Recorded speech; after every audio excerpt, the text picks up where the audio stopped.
तो पिलामाने टिके देखि नब जे आज तुम जो एंट्रांस एग्जाम थिला आदर्शर षष्ठ श्रेणीर यार आज उत्तर तुम मैंने टिके मिलई नब केते कौन रोच ना। अच्छा प्रथम इंग्राजी देखिए। एक नंबर क्वेश्चन देछि कौन ए लायन लिव्स इन ए कौन हम उत्तर डैन हम उत्तर। 2 नंबर सेमती क्वेश्चन कौन देछि when the rain falls down from the clouds it make कौन बेटा बबल्स हम फटका करे पानी फटका।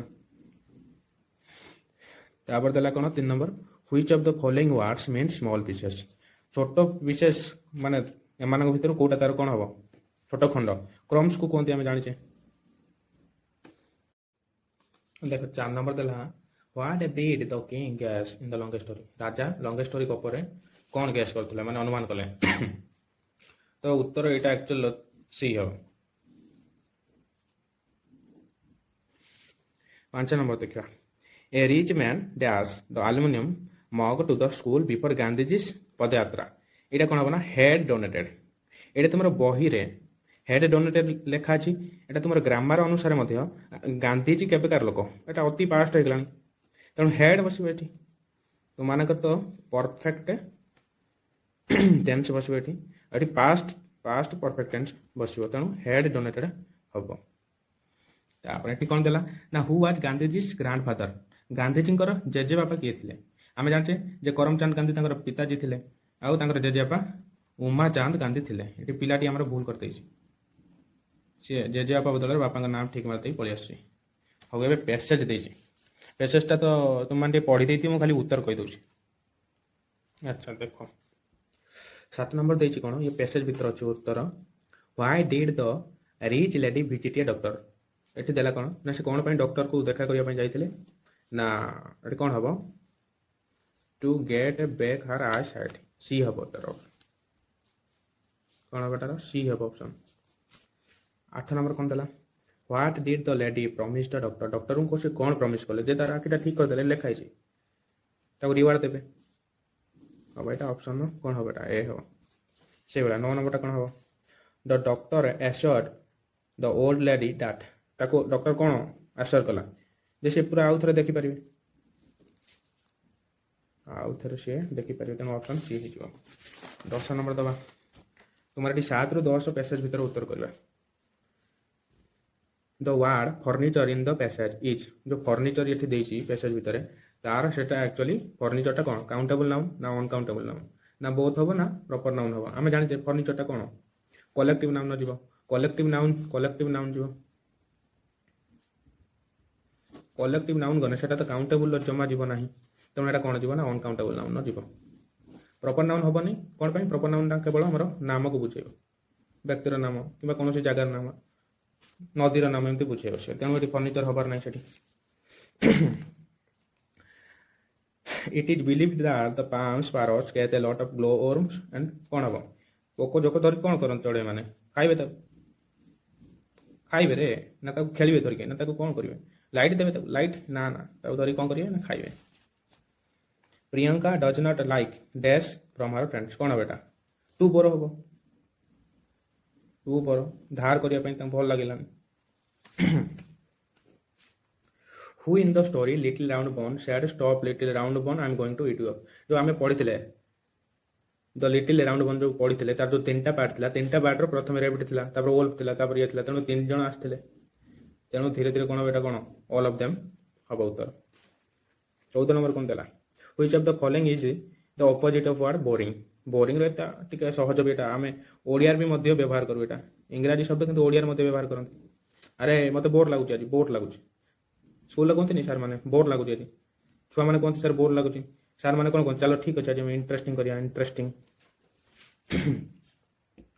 15 नंबर से कौन देला finally in the long story the happy go lucky and got into the barn through the dash and bought the last grain and stored it for the winter season तेणु से जो आंट थिला तुम story रे long story से aunt कौन कला ना विंटर सीजन पर स्टोर करता केउठी स्टोर करता लॉफ्ट को लॉफ्ट माध्यम से स्टोर आंसर डिस्कशन करवा।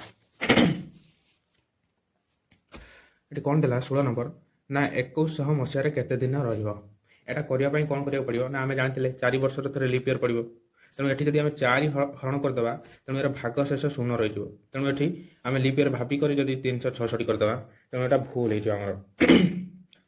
ତେଣୁ ମନେ ରଖିବା ଆମର ଯେତେବେଳେ ଦୁଇଟା ଥିବ ଶୂନ ଡାହାଣ ପଟକୁ ବା 2ରୁ ଅଧିକ ଥିବ ସେତେବେଳେ ଆମେ ତାକୁ କ'ଣ କରିବା ନା 400 ଦ୍ୱାରା ହରଣ କରିବା। 400 ଦ୍ୱାରା ହରଣ କରିବା। ତେଣୁ ଏଠି ଦୁଇଟା ଶୂନ କଟିଯିବ। ତେଣୁ 21ର 4ଟା କ'ଣ ହେବ ନା ବିଭାଜ୍ୟ ହେବ ନାହିଁ। ବିଭାଜ୍ୟ ହେବ ନାହିଁ। ତେଣୁ ଯେହେତୁ ବିଭାଜ୍ୟ ହେବନି ତେଣୁ ଉତ୍ତର କ'ଣ ହେବ ନା 365 ଦିନ। 7 ନମ୍ବର ଦେଖ, ଗୋଟିଏ ଗୋଲକର କେତୋଟି ପାର୍ଶ୍ୱ ଥାଏ? ଗୋଲକ କହିଲେ ମନେକର ଗୋଟେ ବଲ୍ଟାଏ, ଗୋଟେ 3D ଷ୍ଟ୍ରକ୍ଚରଟା, ଏଟା ତୁମର ବଲ୍ କିମ୍ବା ଗୋଟେ ପେଣ୍ଡୁ ଫୁଟବଲ୍, ମାନେ ଏଟା ତାର କ'ଣ ଜାଣିପାରୁଛ ଗୋଟେ 3D ଷ୍ଟ୍ରକ୍ଚର ଅଛି। ତେଣୁ ଏଟାର କ'ଣ ହେବ ନା ପାର୍ଶ୍ୱ ଗୋଟିଏ ହେବ। କ'ଣ ହେବ? 1ଟି ହେବ ତାର ଆନ୍ସର। 18 ନମ୍ବର ଦେଖ, 1 କିଗ୍ରା କେତେ ମିଲିଗ୍ରାମ ହେବ? ଆମେ କ'ଣ ଜାଣିଛେ 1 କେଜିଟା କ'ଣ ତୁମର 1000 ଗ୍ରାମ। ତେଣୁ 1 ଗ୍ରାମ ଯିଏ କ'ଣ 1000 ମିଲିଗ୍ରାମ। ତେଣୁ 1000କୁ 1000 ଗୁଣି ପକାଇବା। କେତେଟା ଶୂନ ଜାଣ 3 3 6ଟା। ତେଣୁ ଏଇଟା ହେବ ଦେଖ ଉତ୍ତର ତୁମର। 19 ନମ୍ବର ଦେଖିବା, ସେ କ'ଣ କହିଲା ନା 2ରୁ ଅଧିକ ଏକ ଯୁଗ୍ମ ସଂଖ୍ୟାର ସର୍ବନିମ୍ନ କେତୋଟି ଗୁଣନୀୟକ ଥାଏ? 2ରୁ ଅଧିକ ଯୁଗ୍ମ ସଂଖ୍ୟା କହିଛି। 2ରୁ ଅଧିକ ତା ପରବର୍ତ୍ତୀ କ'ଣ ଅଛି? 4 ଅଛି, 6 ମଧ୍ୟ ଅଛି। 4 କେତେଟା ରହିଲା? 1 2 4। 6ର କ'ଣ ରହିଲା? 1 2 3 6। ସେ କହିଛି କ'ଣ ସର୍ବନିମ୍ନ। ତାହେଲେ 4ର 3ଟା ଅଛି। ତାହେଲେ ଉତ୍ତର କ'ଣ ହେଇଯିବ? 3। 20 ନମ୍ବର ଦେଖିବା, 4 ଅଙ୍କ ବିଶିଷ୍ଟ ବୃହତ୍ତମ ସଂଖ୍ୟା ଯାହା 40 48 60 ଦ୍ୱାରା ବିଭାଜ୍ୟ 5 ଅଙ୍କ ବିଶିଷ୍ଟ କ୍ଷୁଦ୍ରତମ ସଂଖ୍ୟା ଠାରୁ କେତେ କମ୍? ତାହେଲେ ପ୍ରଥମେ ଆମେ 40 48 60ର ଲସାଗୁ ବାହାର କରିବା। ଏଇଠି କରିବା 40 60 ଆଉ କେତେ 48। 2ର କରିବା 20 30 24। 2ର କରିବା 10 15 12। ପୁଣି କ'ଣ ହେବ? 2ର କରିବା 5, ଏଇଟା ତ କଟିବନି, ଏଇଟା ରହିଲା ସେମିତି 6। ପୁଣି କ'ଣ କରିବା 5ର କରିବା 5 5 3 15 6। ପୁଣି 3ର କରିଦେବା। ତାହେଲେ ଏଇଟା 1 ଓହ୍ଲେଇବ 3 କେ 3 3 2 6। ତାହେଲେ ଏବେ ଏକୁ ଗୁଣିବା। ଗୁଣି ଦେଖିବା କେତେ ହେଉଛି। 2 4 6 8 40 40 4 4 24 240 ହେଉଛି। ତାହେଲେ ତୁମର ଲସ୍ ଆଗକୁ ହେଇଗଲା କେତେ? 240। ଏବେ ସିଏ କ'ଣ କହିଲା ନା 4 ଅଙ୍କ ବିଶିଷ୍ଟ ବୃହତ୍ତମ ସଂଖ୍ୟା କିଏ? 9999। ଏକୁ ଆମେ ହରଣ କରିବା 240ରେ। ତାହେଲେ ଆମେ 24 ଚଉ କେତେ? 24 ଚଉ 996। ଏଠି ଶୂନ ଅଛି ଆଉ ସେମିତି କରିଦେବା ଆଉ। 9 ଓହ୍ଲେଇଲା 3। ତେଣୁ ଏଠି 240 କେ ପଡ଼ିବ, ଶୂନ ଅଛି ନା 240। 9ରୁ 5 ଗଲା, 9ରୁ 4 ଗଲା 5। ଏତିକି ରହିଲା ତୁମର। ତାହେଲେ ତୁମର କ'ଣ ରହିଲା? ଭାଗଫଳ କ'ଣ ରହିଲା? 41। ତାହେଲେ 41ରେ ଆମେ 240କୁ ଗୁଣିବା। 41 240।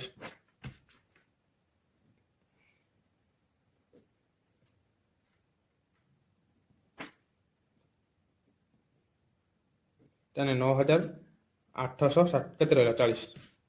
ସେ କ'ଣ କହିଲା ୟା ପରେ ନା 5 ଅଙ୍କ ବିଶିଷ୍ଟ କ୍ଷୁଦ୍ରତମ ସଂଖ୍ୟା କେତେ? 10,000। ତାହେଲେ 10,000ରୁ ଏଇଟା ଯେଉଁ ତୁମର ବାହାରିଲା ସେଇଟା କେତେ କମ୍ ପଚାରୁଛି?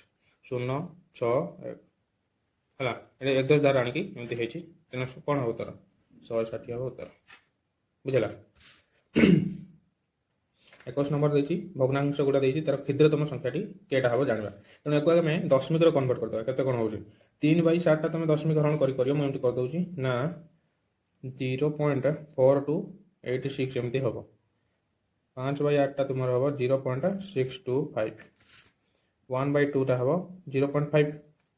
3/5ଟା ହେବ ତୁମର 0.6। ଏବେ କୁହ କେଉଁଟା କ୍ଷୁଦ୍ରତମ ପଚାରୁଛି? ସାନ। ତାହେଲେ ଏଇଟା ସାନ, ଏଇଟା 0.4 ରହୁଛି। ଏସବୁ 5 6 ଅଛି। ତେଣୁ କ'ଣ ହେଇଯିବ ଉତ୍ତର? 3/7।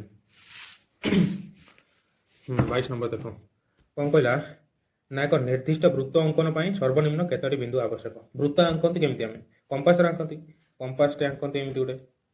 ଏଠି ତ ମନେକର ଏଇଟା ପେନସିଲ୍, କମ୍ପାସଟା ଏଇଟା, ଏ ଧରିଲେ କମ୍ପାସ, ଏଇଟା ଧର କମ୍ପାସ ମୁନ, ଏଇଟା ପେନସିଲ୍ ରହିଲା ଏପଟ। ତେଣୁ କମ୍ପାସ ମୁନ ଏଠି ଗୋଟେ ବିନ୍ଦୁ, ପେନସିଲ୍ ଗୋଟେ ବିନ୍ଦୁ। ତେଣୁ କ'ଣ ହେବ? ସର୍ବନିମ୍ନ 2ଟା।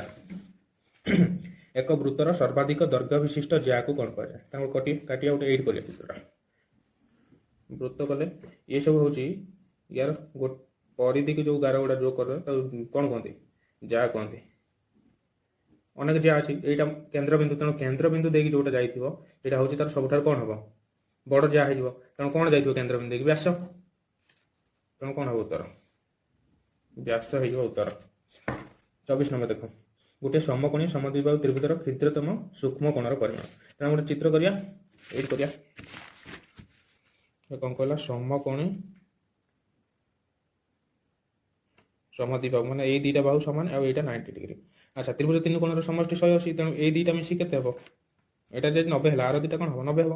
ଆଚ୍ଛା, ଆମେ ପଢ଼ିଥିଲେ କ'ଣ ଯେ ଦୁଇଟା ବାହୁର ଯେଉଁ ତାର ବାହୁ ଯଦି ସମାନ ହେଲା ତାହେଲେ ସମ୍ମୁଖୀନ କୋଣ ଦୁଇଟା ସମାନ ହେବ। এইটা ইজিক্যাল টু এটা কোণ হয়ে সমান হব, দুইটা আঙ্ক মিশিকি 90 আর এই দুইটা কোণ সমান, তেমন কোণ হয়ে 90/2। 90/2 কেতে হল? 45 ডিগ্রি। তেমন এটা কোণ হব? 45 ডিগ্রি হলা। এবার সে কোণ পচারা 25 নম্বর না 29 সমস্ত গুণনীয়কর যোগফল কেতে? 29টা আমি জানি গোটে মৌলিক সংখ্যা, তেমন তার গুণনীয়ক গোটে 1 আর গোটে 29 মিশাই দেওয়া 30 হয়ে গেল। ଏବେ ଗୋଟେ ବୟସ ବାହାର କରିବାର ଅଙ୍କଟେ ପଡ଼ିଛି। ସେ କହିଲା ରମେଶର ଜନ୍ମ ହେଇଛି ସେ ଏତିକିର, ଆଉ ଏବେ ଡେଟ୍ ଆଜିକାର ଡେଟ୍ ଅଛି ଏତିକି, ତେଣୁ ତାର ବୟସ ନିର୍ଣ୍ଣୟ କରିବା। ଏଇଟା ଆର ବର୍ଷ କରିବା, ଯାହାଟା ଧରିବନି ଏଠି କରିବା। 2025 ଏଇଟା ଜାନୁଆରୀ ମାସ 1 ତାରିଖ। 1994 ମସିହା এটা সেপ্টেম্বর মাস 30 তারিখ ফেড়বা। আর দেখ সবুলে এইটা হচ্ছে তোমার দিন, এটা হচ্ছে মাস, এটা হচ্ছে বর্ষ। যেতবে দিন ফেড়বা আমি এটি দেখো এটি কোণ অছি 1 অছি, 1 রু 30 যাইপার কি? যাইপারনি, তেমন এটি এপটু গোটে মাস ধার আনব। এটা এমনি নর্মালি ফেডান করতে 1 পড়ি আসে 1 10 ধার আসে, কিন্তু এটি মাসে ধার আসে। মাসে আসিব মানে কোণ? 1 মানে জানুয়ারি মাস, জানুয়ারি মাস কেতে তারিখিয়া? 31 তারিখিয়া, তেমন এটি 31 আসলা, আর ইয়ে অছি 1, তেমন কেতে হল? 32। 32 রু 30 গলা রহলা 2 দিন ହେଲା। ତେଣୁ ଏଇ ଯେଉଁ ଏଠି ମାସ ଥିଲା ଏ ପଳେଇଛି, ତେଣୁ ଶୂନ ହେଇଗଲା। ତେଣୁ ଏଠି ଗୋଟେ ବର୍ଷ ଧାର ଆସିବ। ବର୍ଷ ଧାର ମାସ ମାନେ କ'ଣ? 12 ମାସ ଏଇଟା ହେଇଯିବ। ବର୍ଷ ଧାର ଆସିବ ମାନେ 12 ନ ଗଲା କ'ଣ ହେଇଯିବ? 3, ତେଣୁ 3 ମାସ ହେବ। ଏଠି 25 ପଳେଇଛି, ତେଣୁ 4 ରୁ 4 ଗଲେ ଶୂନ ହେଲା। ଏଠି ଧାର ଆଣିଲା 12 ରୁ 4 ଗଲା, 12 ରୁ 8 ଗଲା 4, ତେଣୁ 40 ବର୍ଷ 3 ମାସ 2 ଦିନ। ଏଠି ଦେଖିବା କେଉଁଟା ଅଛି ଉତ୍ତର? 40 ବର୍ଷ 3 ମାସ 2 ଦିନ, ଅପସନ୍ ନେବି।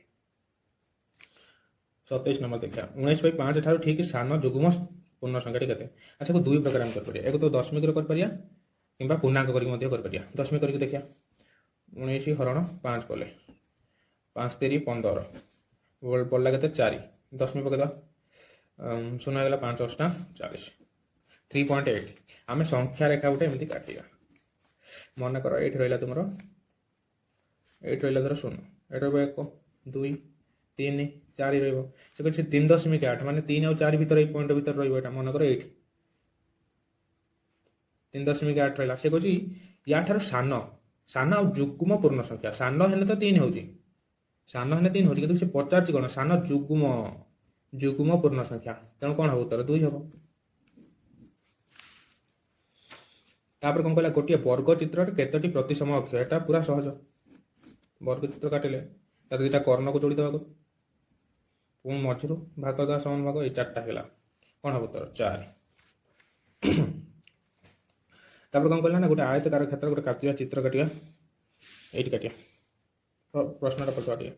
ଆଉ ଏଇଠି ଛୋଟଟେ କରିଦେଉଛି ମୁଁ। ଆୟତକାର ଚିତ୍ରଟେ, ତାର ଦେଇଛି ଦୈର୍ଘ୍ୟ 20, ପ୍ରସ୍ଥ 10। ସେ କହୁଛି 4 ଧାରକୁ ଲାଗିଛି, ମାନେ ବାହାର ପଟର ଚିତ୍ର 5 ମିଟର ପ୍ରସ୍ଥ ଏକ ରାସ୍ତା ଯାଇଛି, ମାନେ ଏଇ 5 ମିଟରର ଏଇ ରାସ୍ତାଟା ଯାଇଛି। ତେଣୁ କ'ଣ ହେବ ନା ତା ଦୈର୍ଘ୍ୟ ଏପଟରୁ 5 ପଡ଼ିଯିବ, ଏପଟରୁ 5 ପଡ଼ିଯିବ, କେତେ ହେଇଗଲା? 30। ପ୍ରସ୍ଥ ମଧ୍ୟ ଏପଟରୁ 5 ପଡ଼ିଯିବ, ଏପଟରୁ 5 ପଡ଼ିଯିବ, କେତେ ହେଇଗଲା? 20। ତେଣୁ ରାସ୍ତାର କ୍ଷେତ୍ରଫଳ କ'ଣ ହେଇଯିବ? ବଡ଼ ଆୟତ ଚିତ୍ରର କ୍ଷେତ୍ରଫଳ ମାଇନସ୍ ସାନ ଆୟତ ଚିତ୍ରର କ୍ଷେତ୍ରଫଳ। ତାହେଲେ କ'ଣ? ଆୟତ ଚିତ୍ରର କ୍ଷେତ୍ରଫଳ ସୂତ୍ର କ'ଣ? ଦୈର୍ଘ୍ୟ ଗୁଣ ପ୍ରସ୍ଥ। ତେଣୁ 30 ଗୁଣନ 20 କେତେ ହେଉଛି? 30 ଗୁଣନ 20 ଫେଡ଼ାଣ 10 ଗୁଣନ 20, ତାହେଲେ 600 ମାଇନସ୍ 200 କେତେ ହେଉଛି? 400 ବର୍ଗ ମିଟର। କ୍ଷେତ୍ରଫଳ ଆମର ସବୁବେଳେ ବର୍ଗ ମିଟର ହୁଏ। এটা କ'ଣ ଦେଲା ନା ଏକ୍ସ ଓ ୱାଇ ଦୁଇଟି ଯମଜ ମୌଳିକ। ମାନେ ଯମଜ ମୌଳିକ ପ୍ରଥମେ କ'ଣ ଜାଣିବା ଦରକାର ନା, ମନେକର ଯେକୌଣସି ଦୁଇଟା ମୌଳିକ ସଂଖ୍ୟା ଅଛି, ମନେକର 3 ଆଉ 5 ଦୁଇଟା ମୌଳିକ ସଂଖ୍ୟା ଆମେ ଜାଣିଛନ୍ତି, ଦୁଇଟା ସାଧାରଣ ଗୁଣନିକ 1 ଅଛି ଆଉ ସେ ନିଜେ ଅଛନ୍ତି। ସେମାନଙ୍କ ମଧ୍ୟରେ ଯଦି ଗୋଟେ ଯୁଗ୍ମ ସଂଖ୍ୟା ପଡ଼ିଗଲା 4, ତେଣୁ 3 ଆଉ 5 ଅଛି ଯେଉଁ ଦୁଇଟା ଯୋଡ଼ି 3 and 5 କ'ଣ ହେଇଯିବ ତୁମର ନା ଯମଜ ମୌଳିକ। ସେଗୁଡ଼ା ଆଉ କ'ଣ ହେଇପାରିବ? 5 7 ହେଇପାରିବ, କାରଣ 6 ଅଛି ମଝିରେ। ସେଗୁଡ଼ା ଆହୁରି ଅନେକ ଅଛି। ସେ କ'ଣ କହିଛି ନା ଏକ୍ସ ୱାଇ ଦୁଇଟି ଯମଯମଳିକ ହୁଅନ୍ତି ତେବେ ସେମାନଙ୍କର ହାରାହାରି। ଏଇମାନଙ୍କର ଏଇ କେସ୍ଟାକୁ ନେବା ଆମେ। ହାରାହାରି ମାନେ କ'ଣ? ଦୁଇଟା ସଂଖ୍ୟା ମିଶେଇବା ବାଇ 2 କରିବା। କେତେ ହେଉଛି 8/2 କେତେ ହେଲା 4। ତେଣୁ 4ଟା ଆସିଲା କେଉଁଠି? ତେଣୁ ପ୍ରଥମେ ଯେଉଁ ସଂଖ୍ୟାଟା ଯେଉଁ 3 ନେଲେ ସେଟାକୁ ଆମେ ଏକ୍ସ ଆଉ ଦ୍ୱିତୀୟଟାକୁ ଆମେ ୱାଇ ନେଇଛେ। ତେଣୁ ଏକ୍ସଟା ଯଦି ହେଇଗଲା 3 ତେଣୁ ଉତ୍ତରଟା ୟା ମଝିରେ ରହୁଛି 4। ତେଣୁ କ'ଣ ହେବ? x+1 ହେବ। ଧନ୍ୟବାଦ। ତାର ଆମେ ସାଇନ୍ସ କ୍ୱେଶ୍ଚନ୍ ଡିସ୍କସନ୍ କରିବା। 31 ନମ୍ବର କ'ଣ ଥିଲା ନା ପକ୍ଷୀମାନଙ୍କର କେଉଁ ଅଙ୍ଗଟି ସେମାନଙ୍କୁ ଦିଗ ପରିବର୍ତ୍ତନ କରିବାରେ ସାହାଯ୍ୟ କରେ? ଏଇଟା ଅତି ସହଜ। କ'ଣ ହେବ ଉତ୍ତର? ଲାଞ୍ଜ। ମାଛ ସ୍ଥଳ ଭାଗରେ ମରିଯାଏ, ଏହାର କାରଣ କ'ଣ? ନା ରକ୍ତ ସଞ୍ଚାଳନ ବନ୍ଦ ହୋଇଯାଏ, ଖାଦ୍ୟ ଗ୍ରହଣ କରେ ନାହିଁ, ଶ୍ୱାସକ୍ରିୟା କରିପାରେ ନାହିଁ। ତମମାନଙ୍କୁ ଆମେ କହିଥିଲେ ଯେଉଁଠି ଏ ସମସ୍ତେ ଥିବ ଆଖି ମୁଜି ସେଠି ଗୋଲ ବୁଲିବ, କାରଣ ଏ 3ଟା ମଧ୍ୟ ଉତ୍ତର ଠିକ୍ ଅଛି। 33 ନମ୍ବର ଦେଖିବା। କେଉଁ ଜୀବଟିକୁ କୃଷକର ବନ୍ଧୁ ଭାବେ ବିବେଚନା କରାଯାଏ? ଜିଆ। ମୃତ୍ତିକାକୁ କ'ଣ କରେ? ଜିଆ ଉର୍ବର କରେ, ଫସଫସିଆ କରେ। ବ୍ୟାଟେରୀ ଭିତରେ ଥିବା ଶକ୍ତିକୁ କେଉଁ ଶକ୍ତି କୁହାଯାଏ? ବ୍ୟାଟେରୀ ଭିତରେ କ'ଣ ଆଲୋକ ଥିବ? ବିଦ୍ୟୁତ କ'ଣ ବ୍ୟାଟେରୀ ଭିତରେ ଥାଏ? ନା, ତାପରେ ଶକ୍ତି ନଥାଏ। ତେଣୁ କ'ଣ ହେବ? ରାସାୟନିକ ଶକ୍ତି ଥାଏ।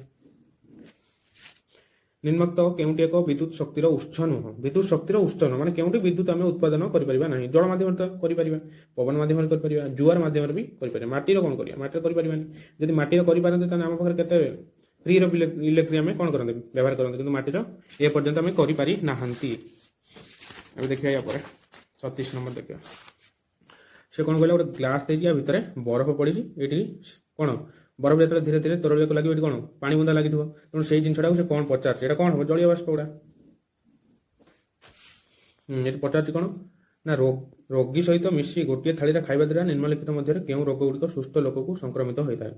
ମାନେ ଏଠି କହିବାର ଉଦ୍ଦେଶ୍ୟ ତାର ସଂକ୍ରମିତ ରୋଗଟା କିଏ ଚିହ୍ନିବାର ଅଛି ଆମକୁ। ଥଣ୍ଡା ଡିଆଁ ରୋଗ ଗୋଟେ।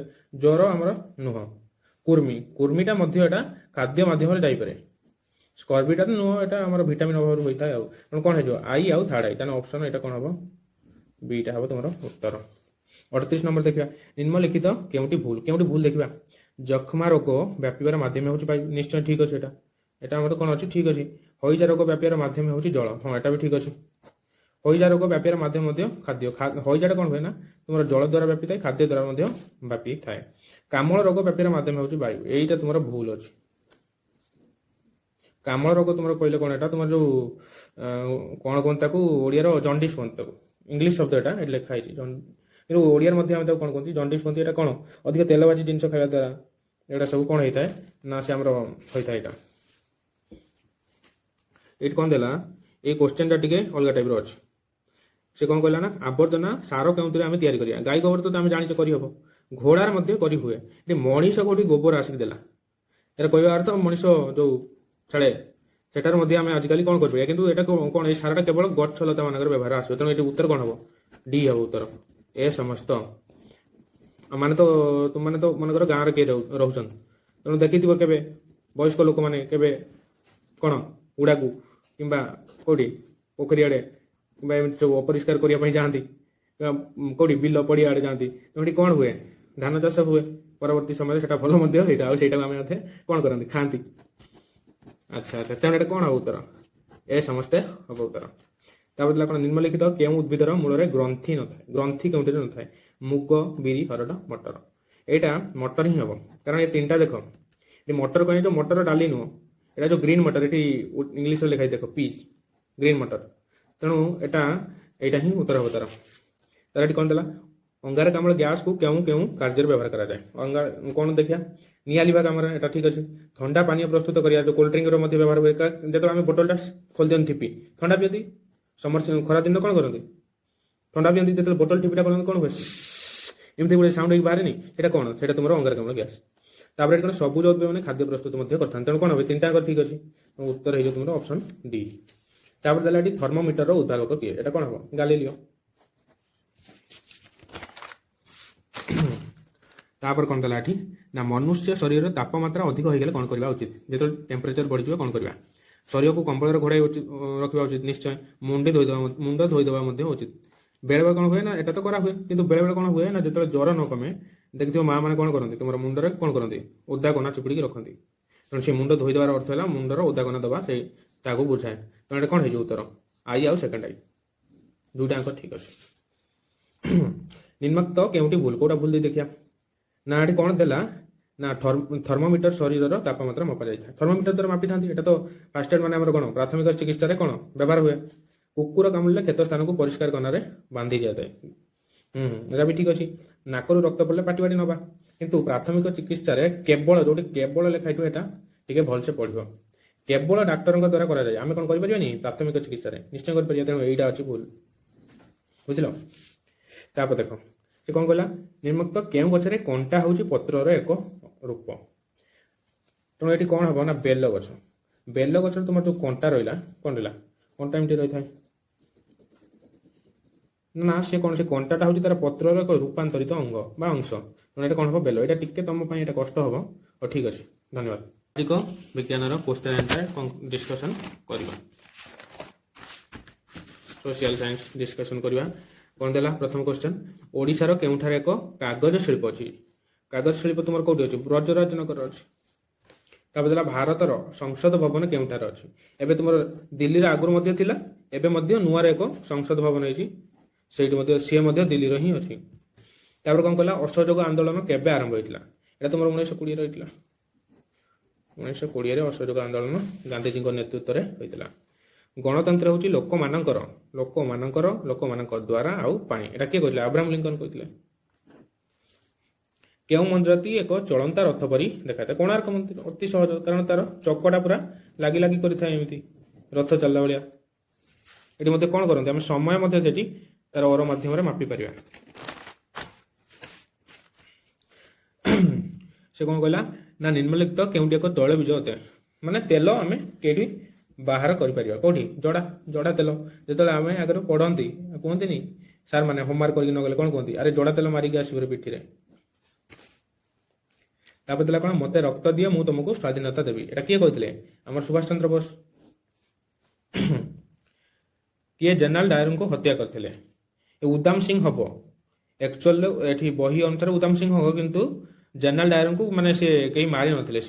ସେ ଏମିତି ହିଁ ତାଙ୍କର କିଛି ଅନ୍ୟ କାରଣରୁ ମରିଥିଲେ। ସେ କେଉଁ ଯନ୍ତ୍ର ସାହାଯ୍ୟରେ ମଦ୍ୟପ ଗାଡ଼ି ଚାଳକଙ୍କୁ ରୋକାଯାଇପାରିବ। ଯୋଉ କିଛି ଲୋକ ଦେଖିଥିବେ ମଦ ପିଉଥିବେ, ତାଙ୍କୁ ଯୋଉ ଟିଭି ମାଧ୍ୟମରେ ଦେଖିଥିବେ, ତାଙ୍କ ପାଟି ଭିତରେ ଗୋଟେ ମେସିନ୍ ମାନେ ଫୁଙ୍କିବା ପାଇଁ କୁହନ୍ତି, ସେଇଟା କ'ଣ କୁହନ୍ତି, ବ୍ରିଥିଲାଇଜର କୁହନ୍ତି। ବ୍ରିଥରୁ ତୁମର ଆସିଛି ବ୍ରିଥିଲାଇଜର। ତେଣୁ ଉତ୍ତର କ'ଣ ହବ, ବ୍ରିଥିଲାଇଜର। ବ୍ରିଥ୍ ମାନେ କ'ଣ, ଶ୍ୱାସ ଗ୍ରହଣ କରିବା। କେଉଁ ମୃତ୍ତିକାରେ ଭଲ ନଡ଼ିଆ ଚାଷ ହୋଇଥାଏ। ଭଲ, ଏଠି ଲୁଣି ମାଟି କିଛି ମାରି ଦେଇଛନ୍ତି। ଲୁଣି ମାଟି ସମୁଦ୍ର କୂଳରେ ନଡ଼ିଆ ବୋଲି ହୁଏ ଭାବିକି ଲୁଣି ମାଟି ମାରି ଦେଇଛି, ତେଣୁ ଏଟା ଭୁଲ ହବ। ତେଣୁ କ'ଣ ଉତ୍ତର କ'ଣ ହବ, ଲାଲ ମୃତ୍ତିକା। ଲାଲ ମୃତ୍ତିକାରେ ଭଲ କ'ଣ ହେଇଥାଏ, ନଡ଼ିଆ ଚାଷ ହେଇଥାଏ। କେଉଁଟି ରାଜସ୍ଥାନ ଏକ ପକ୍ଷୀ ଅଭୟାରଣ୍ୟ। ଏଟା ଆରାମସେ ଜାଣିଛ ତୁମେ। ତୁମର ଚନ୍ଦକା ଆମ ଓଡ଼ିଶାର ଅଛି, ଚିଲିକା ମଧ୍ୟ ଓଡ଼ିଶାର ଅଛି, କାଞ୍ଜିରଙ୍ଗା ଏଟା ଆସାମର ଅଛି। ଏଟା କ'ଣ ପାଇଁ, ଚନ୍ଦକାରେ ହାତୀ ପାଇଁ, ଚିଲିକାର ସୁଦୂର ଯୋଉ ତୁମର ପକ୍ଷୀ ପାଇଁ ରହିଛି ଚିଲିକାଟା, କିନ୍ତୁ ଓଡ଼ିଶାର। କାଞ୍ଜିରଙ୍ଗା ତୁମର କ'ଣ, ଗଣ୍ଡା ପାଇଁ, ଏକ ସିଙ୍ଗିଆ ଗଣ୍ଡା। ଆଉ ଭରତପୁର ତୁମର ରହିଲା କୋଉଠି, ରାଜସ୍ଥାନ। ଏଇଟା ହିଁ ଉତ୍ତର। ନିମ୍ନୋକ୍ତ କେଉଁଟି ଏକ ମଧ୍ୟପ୍ରଦେଶର ଏକ ମାଙ୍ଗାନିଜ ଖଣି ଅଟେ। ଜଣେ ପିଲା ତାର ନାଗପୁର ମାରିଦେଇ ପଳେଇ ଆସିଛି, ଭୁଲି ଯାଇଛି। ତେଣୁ କ'ଣ ହବ, ଏଟା ବାଲାଘାଟ ହବ। ଏଟା ଟିକେ ମନେ ରଖିବା ତମ ପାଇଁ କଷ୍ଟ ହବ, କିନ୍ତୁ ଏଇଟା ବାଲାଘାଟ ହବ ଉତ୍ତର। ନିମ୍ନଲିଖିତ କେଉଁଟି ଅକ୍ଷାଂଶଟି କି ପୃଥିବୀକୁ 2 ସମାନ ଭାଗରେ ବ୍ୟକ୍ତ କରୁଛି। ଏଟା କ'ଣ ହବ, ଏଟା ବିଷୁବରେଖା। ଆମେ ଜାଣିଛେ, ଏଟା ଅତି ସହଜ। ତାପରେ ଦେଲା ବଙ୍ଗୋପସାଗରରେ ଅବସ୍ଥିତ ଦ୍ୱୀପର ନାମ।